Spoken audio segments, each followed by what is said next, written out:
Vie associative, l'ONG Agis et son partenaire Prudential BeLife font le bilan de leurs activités. Elles étaient axées sur la lutte contre les maladies infantiles pulmonaires et la riposte contre la Covid-19. Et puis à San Pedro, la direction régionale du tourisme et la direction régionale de l'emploi jeune font le bilan de l'exercice 2020 et présentent les perspectives pour l'année 2021.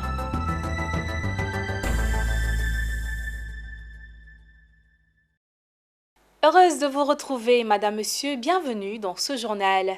L'ONG Agis et son partenaire Prudential BeLife ont co-animé une conférence de presse à Abidjan.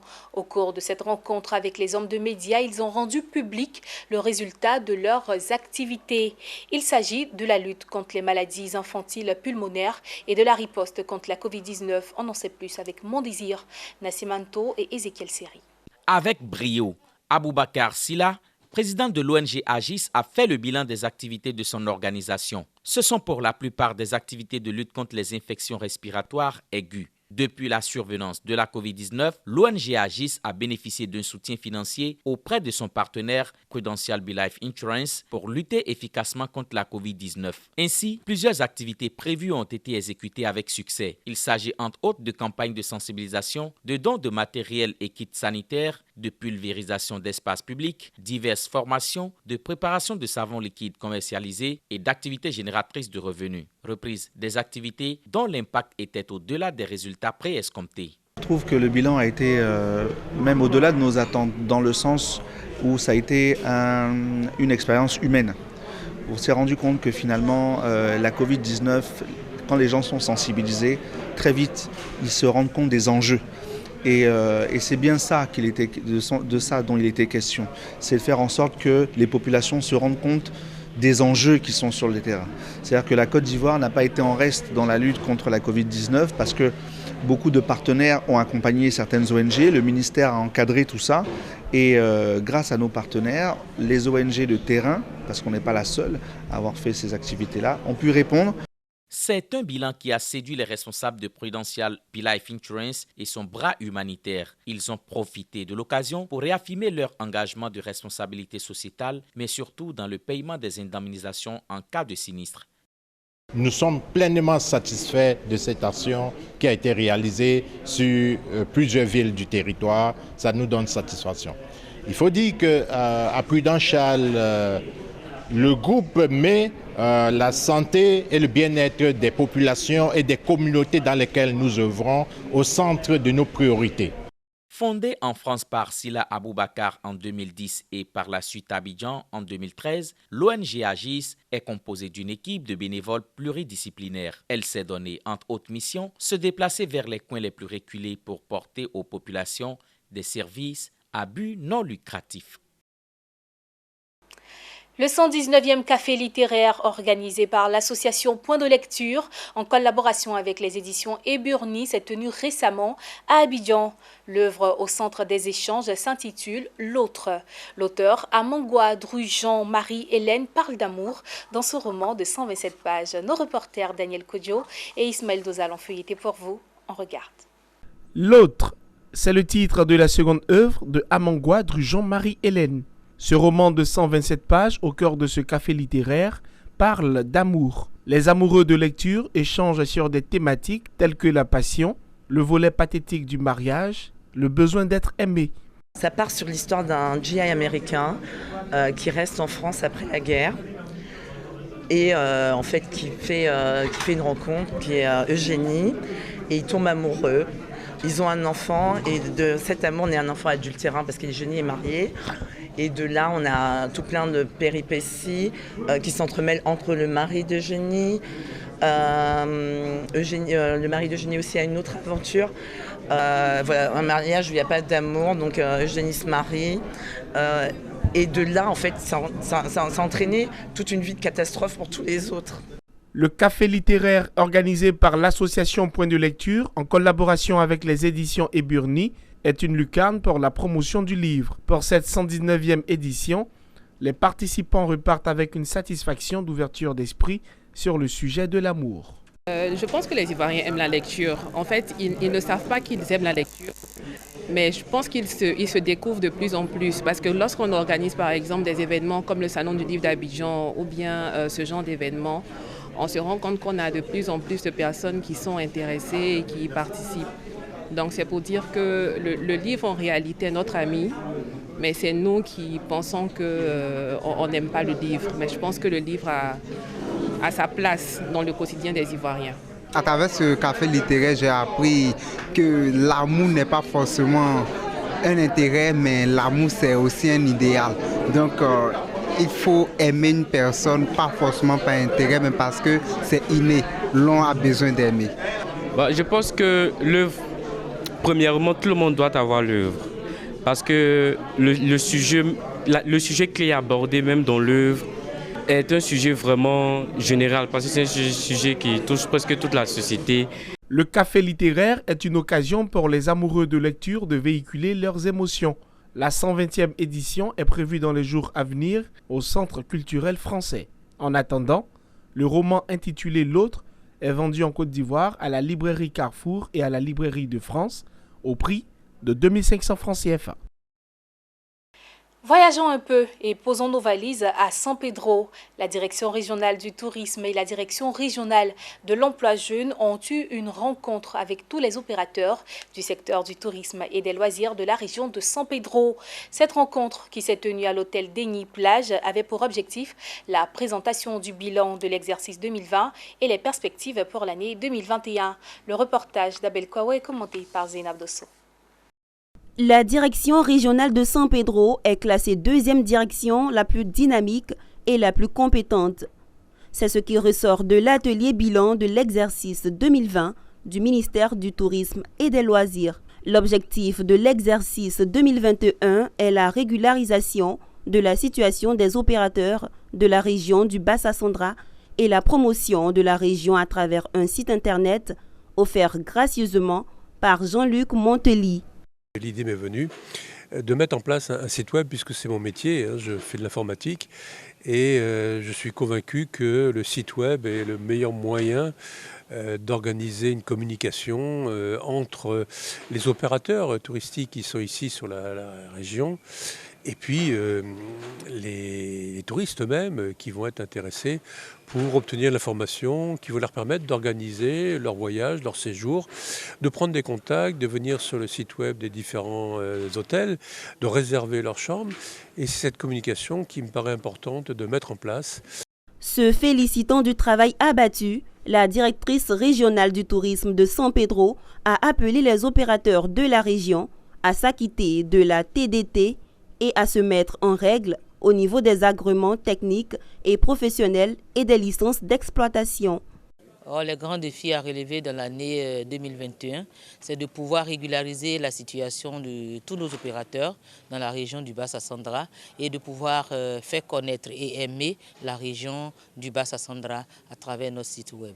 Doudou Mbaye, président de la Fénitoursi Côte d'Ivoire de la région, a lancé un appel à tous les membres fédérés à la régularisation de leur situation pour une meilleure visibilité du tourisme dans la région de San Pedro. Nous lançons un appel à tous les fédérés membres des deux fêtières de prendre contact avec les fêtières à l'effet de rencontrer la direction régionale du tourisme pour régulariser les situations sur les autorisations d'ouverture, sur les agréments, sur les licences pour permettre aux touristes d'être bien vus.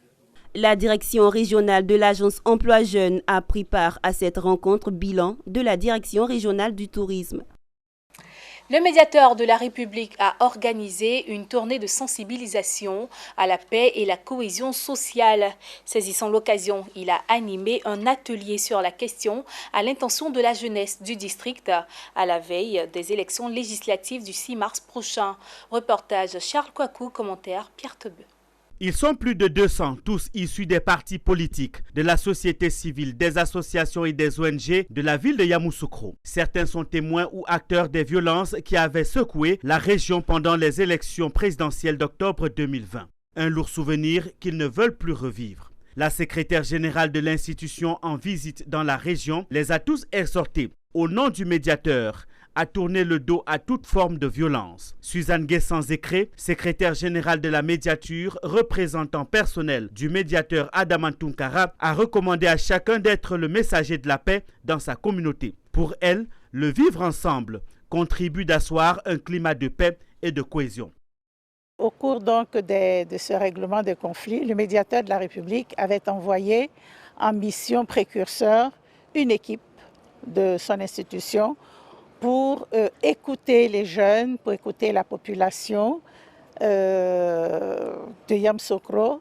Et il est ressorti que les jeunes de Yamoussoukro regrettaient ce qui s'était passé et avaient comme intention de se regrouper et de faire une charte pour une meilleure cohésion sociale. Raison pour laquelle nous sommes là. La représentante de la médiature a saisi l'occasion pour animer un atelier sur la question de la paix. Après les échanges et les travaux en groupe, une charte de renonciation à la violence a été élaborée et qui sera remise officiellement au médiateur de la République, Adaman Tounkara. Cette rencontre a eu la participation de la Fondation Félix Houphouët-Boigny pour la recherche de la paix qui a dispensé des modules liés à la paix. Nous avons été associés à des panels, notamment les rôles et responsabilités des jeunes dans la prévention des conflits et notamment l'opportunité de la tolérance sur les jeunes en période électorale. Il faut dire que ce sont des thématiques très importantes. Très enrichissant, les jeunes ne veulent plus revivre ces événements douloureux qui ont endeuillé plusieurs familles et causé le décès de plusieurs d'entre eux. Je pense que cet atelier est le bienvenu. Parce qu'après tous ces événements que nous avons connus à Yamoussoukro, il était vraiment opportun qu'on ait un tel atelier. Nous jeunes, nous devons nous mettre ensemble. Nous devons travailler notre comportement et repenser le système politique à ce niveau-là. Aujourd'hui, j'ai parfaitement changé et j'adhère au projet. Et je vais jusqu'à aller loin pour ce projet, mobiliser mes collègues et autres. Cet atelier intervient à quelques jours des prochaines échéances électorales prévues pour le 6 mars prochain. L'assurance a été donnée par tous les participants pour que la région soit un exemple de paix et de stabilité en Côte d'Ivoire. Cet atelier a pris fin par une marche pour la paix. Rendons-nous maintenant dans l'ouest de la Côte d'Ivoire, dans la région du Guémon. Récemment, dans la ville de Fakobli, la coordination régionale des autorités préfectorales était en réunion. Une réunion de renforcement de capacités et d'échange d'expériences qui intervient dans un contexte préélectoral des législatives d'ici mars prochain. Théodore Kanga.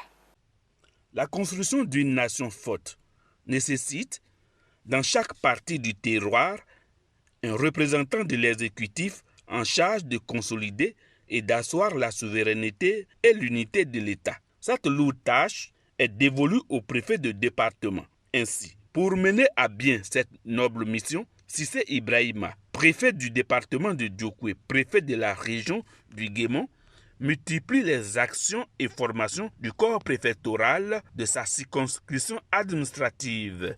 Le préfet hors grade a organisé ce vendredi à Fakobli la deuxième réunion de coordination des autorités préfectorales du Guémon. Objectif, coordonner les activités, mais surtout partager les expériences et expertises pour le renforcement et le maintien de la cohésion sociale dans les villes et villages. La région du Guémon, c'est une région qui est réputée être difficile.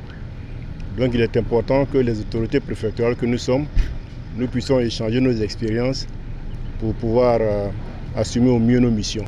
Mais nous avons aussi profité de l'occasion pour voir les expériences de chacun de ces préfets-là, en ce qui concerne la chefferie coutumière, qui est source de conflits dans nos départements. Nous avons constaté qu'il y a des disparités. Il y a dans certaines localités où les chefs de village sont choisis par consensus populaire, selon les us et coutumes, et dans d'autres localités où cela se fait par élection.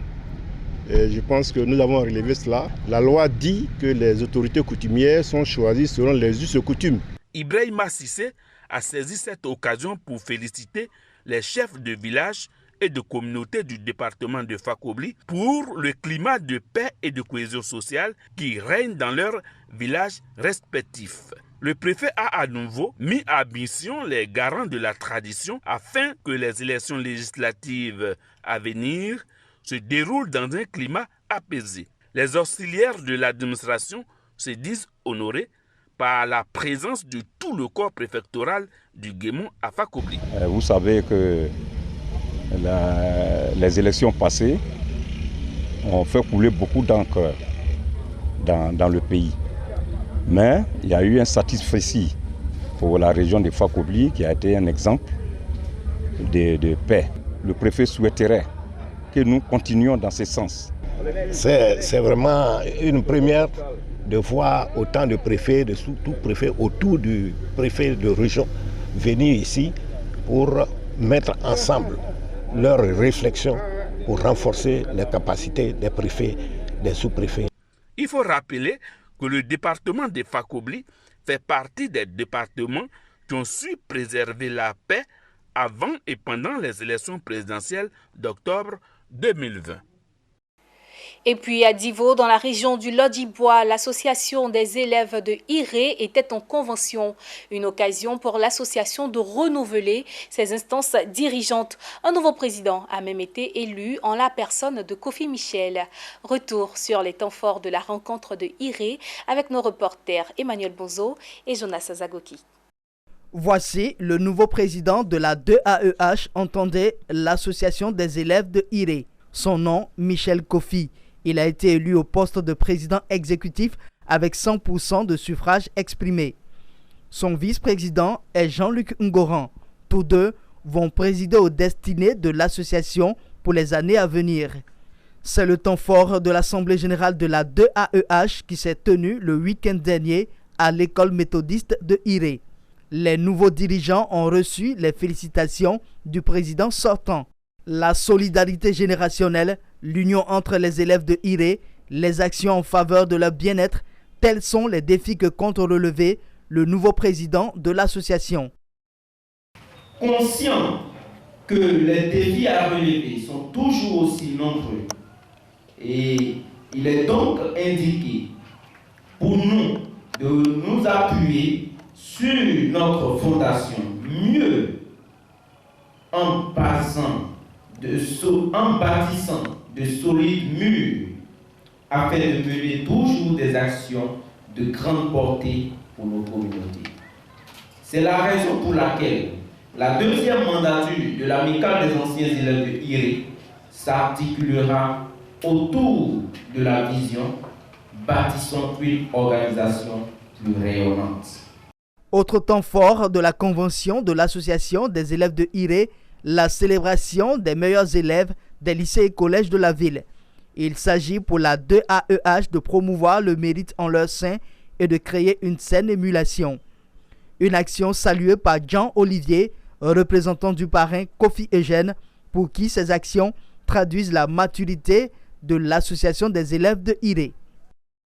C'est la fin de ce journal. Merci de votre fidélité. Je vous retrouve très bientôt avec le même plaisir.